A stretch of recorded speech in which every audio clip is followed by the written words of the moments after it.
A very pleasant morning to all my students.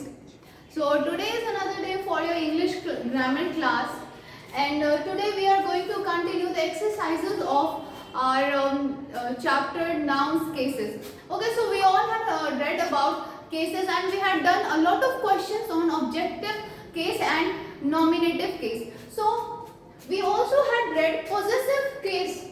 Okay, positive case में हम ये बताते थे दैट समथिंग जो कि हमारा हो, कोई समथिंग दैट वी पोजेस की कोई बुक मेरा हो, तो उसको कैसे हम लोग लिखते थे, the book of Riya. So how will write it, Riya's book. तो उसको इसमें चेंज करना सीखेंगे हम प्लूरल में. जो पॉजिटिव नाउन हम लोग बनाना सीख रहे थे एपोस्ट्रोफी एस लगाकर, now we will learn to make change it into plural positive case. Okay, for example the girls toy, इसको अगर फुल फॉर्म में हम कन्वर्ट करें then what will say, the toy of the girl. Okay, तो उसको short में हमने लिखा है द गर्ल्स टॉयज. तो मतलब ये क्या है, गर्ल क्या है, यहाँ पे सिंगुलर नाउन है, बट अगर हम बहुत सारी गर्ल्स का बात कर रहे हैं तो उसको पॉजिटिव केस में कैसे लिखेंगे, उसमें अपोस्ट्रोफी फिर कहाँ यूज करेंगे. Okay, so now look at the girls toys. So here the girls toy ये हमने लिखा है, but we have used the apostrophe after S. Okay, just look very carefully that यहाँ पे हमने अपोस्ट्रोफी जो यूज किया है, यहाँ पे आफ्टर एस हमने अपोस्ट्रोफी यूज किया है. Okay, so now do the related questions. The ox tail. So ox tail अगर यहाँ पे है देन उसको फर्स्ट हम लोग प्लूरल में चेंज करेंगे. द ऑक्स जो है उसको ऑक्सेस लिखेंगे and here after S we are going to add the apostrophe the oxes tail. The cows horns. So now look at this, the cow's horns यहाँ पे लिखा है हमने, and here after s we have added the apostrophe. The boys books. The boys books after s, boys we have written, and after s we have added the apostrophe. The girls eyes. The girls eyes here after s we have added the apostrophe here. This lady's purse. So here we have to be very careful when it is written this.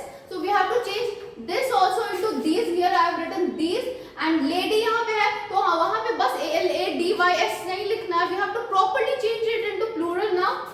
These ladies purse. Now look at the apostrophe that after S मैंने apostrophe को add किया है, and यहाँ पे दो S नहीं लगा देना. That ladies तो इसका already plural है तो वहाँ पे apostrophe add करके एक और S लिख दिया. Don't make this blunder mistake. If you have written ladies like this, so don't assume कि यहाँ पे ऐसे s को ऐड कर देना है. बहुत ही स्टूडेंट्स को ऐसा फील होता है कि यहाँ पे apostrophe लगाकर एक और s ऐड करना है, but you don't have to do like this. यहाँ पे बस simply एक apostrophe ऐड कर देना है बाद में. The child's room.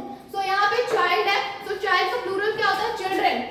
तो यहाँ पे children when we have written, तो यहाँ पे normally before s हम लोग apostrophe ऐड करेंगे. This is special and this is different. यहाँ पे क्वेश्चन डिफरेंट है, यहाँ पे s के पहले in plural also we have added apostrophe before s, because यहाँ पे पीछे n के बाद कोई भी s नहीं था. दैट्स व्हाई हम लोग s के पहले यहाँ पे अपोस्ट्रोफी यूज कर रहे हैं. The teachers pupils. So the teachers pupils here again after s we have added apostrophe. The man's clothes. So now many of you will be confused here. The man's clothes. तो यहाँ पे man का plural क्या होता है, men होता है. men men होता है. And in that also men के बाद कोई भी s नहीं है. That's why before s we will add apostrophe.